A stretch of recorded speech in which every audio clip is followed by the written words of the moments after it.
Kaya sinasabi ko, kailangan po natin, mga minamahal na kaibigan, huwag tayo magkakumpiyansa. Nakatutuwa itong balitang ito na yung inihaing motion ni Attorney Kaufman sa ICC, tinanggap po yan ng ICC at hindi tinutulan ng prosecution panel.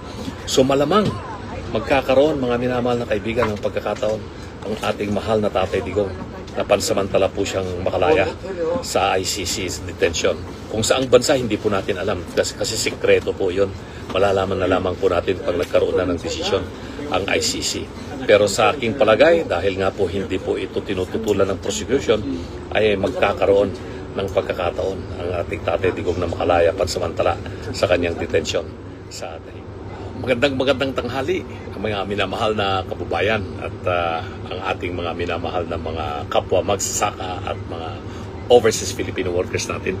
Sayang hindi ako nakadalo doon sa pagtitipon na naganap sa Kuala Lumpur, kung saan nandoon si VP Sara, si Senator Amy, Senator Robin at saka yung mga ibang mga kasamahan natin na tumakbo sa pagkasenador sa under PDP laban.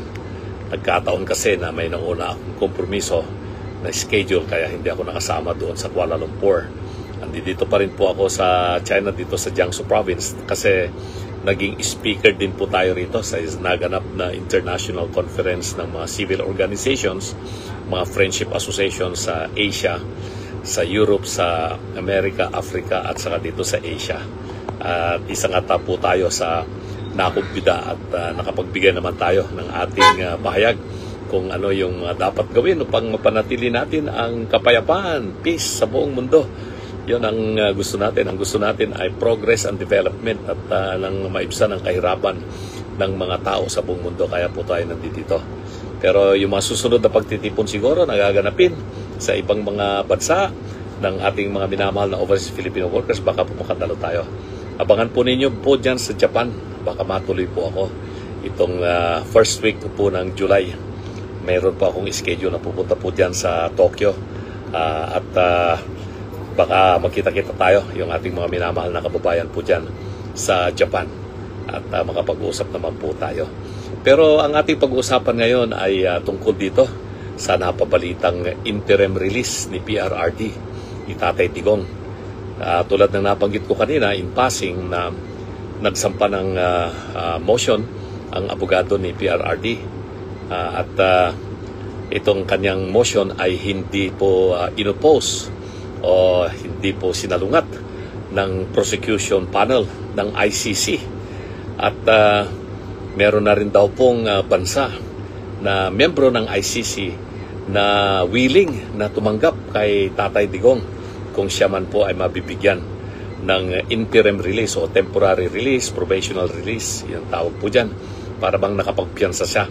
Kasi hanggang ngayon naman po, mga minamahal na kababayan, hindi pa naman po formal na akusado si Tatay Digong kasi babasahan pa lang daw siya ng kanyang indictment sa September 3 pa. Matagal pa po yun.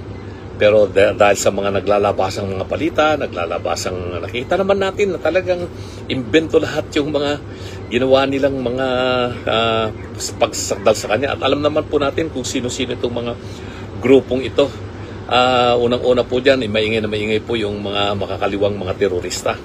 Yung isang abogado nga po nila dyan ay nagulantang daw siya na hindi raw po tumutol yung mga prosecution panel. At di maglupasay siya, umiyak siya kung sakali man na hindi niya nagustuhan yung aksyon ng prosecution panel. Dahil alam naman po natin na kahit anong gawin mo dito sa grupong mga ito, ay ang gusto lang nila ay sila lang masusunod. Hindi yan nakikinig sa mga argumento, mga paiwatig o kung ano man. Basta kung ano lang gusto nila, yun ang mangyayari. At sigurado, ganyan din ang magiging reaksyon na naman nitong pare-parehong mga grupong maingay tungkol sa naging desisyon ng Senado doon sa pagbalik ng impeachment complaint doon sa House of Representatives. At nakita naman natin itong mga grupong to, pare-pareho itong mga grupong to, magkakukutsabay itong mga ito, nagkakaroon na ng conspiracy talaga. At dito ako medyo naaawa sa administrasyon na nakaupo sa kasalukuyan. Kasi itong administrasyon sa kasalukuyan, siya ang naglagay nitong gumawa nitong problema kay Tatay Digong. at siya rin ang gumawa ng problema sa impeachment ni VP Sara.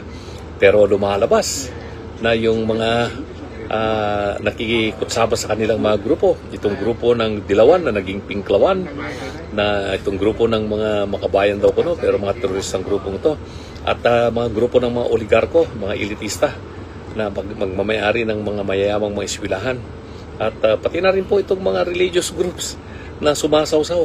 Mga kontra lahat ito kay PRRD at kay VP Sara. Kaya kahit anong sabihin natin, kahit anong gawin po natin dyan, ganun pa rin ang kanilang pahayag, ganun pa rin ang kanilang opinyon.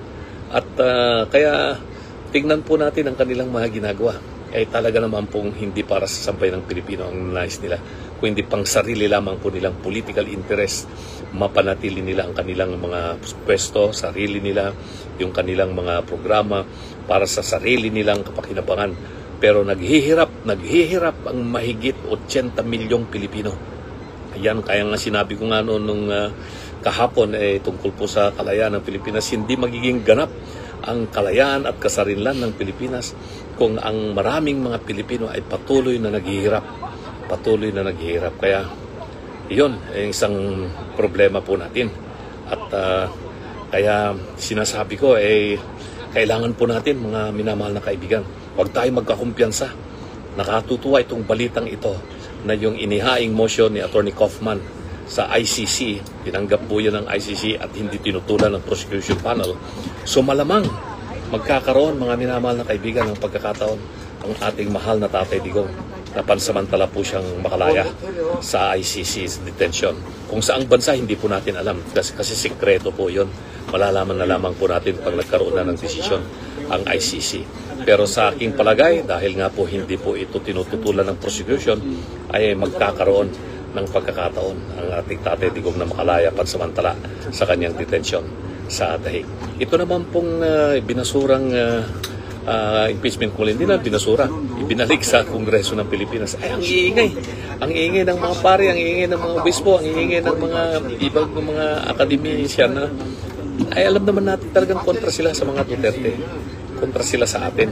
Kaya hayaan na lamang po natin sila, basta huwag po tayo mag-relax kasi kakampi po nila ang media, kakampi po nila itong mga iba't ibang mga grupo, lalong-lalo na po dyan sa kamay nila. Kaya tayong mga mahihirap ang buhay, lalong-lalo na yung ating mga mahal na mga kapwa Ilocano at mga Bisaya na tumulong po sa atin, ay kailangan po, ay lagi po tayong dapat na magpatuloy sa ating pagkikilaban, pagkikibaka. Huwag po tayong mag-relax, mga minamahal na kababayan. Kaya hintayin po natin yung mga susunod na kabanata. At ito, nag-break lamang po kami sandali. Pasensya na po kayo, yung ating mga kaibigan, na hindi po natin sila mapagbibigyan na magsalita sa ngayon kasi maiksi lamang po itong ating ginagawa ngayon. At sandali lang po, nag-break lamang po kasi itong ating ginagawang conference dito. Kaya nagkaroon ako ng pagkakataon na makapag-live. So, paalam mo na.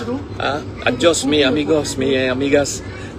Kailangan ko pong bumalik dito sa ating pagpupong at dumating na itong mga kasamahan kong nag-iikot dito. So, tingnan na lamang po natin. Basta ang importante, huwag nating paniwalaan itong mga nag-iingay laban po kay PRRD at kay VP Sara. Mananatili po tayo na makikipaglaban para sa karapatan ni PRRD at ni VP Sara, at dahil yan po ay para sa karapatan ng sabay ng Pilipino at ang bansa po nating Pilipinas.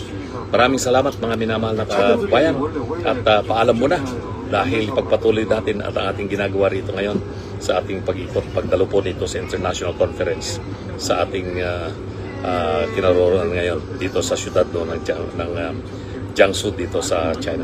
Maraming salamat, mga minamahal na kababayan. Salamat po. Yan. Medyo ano muna tayo, time out na. Yan.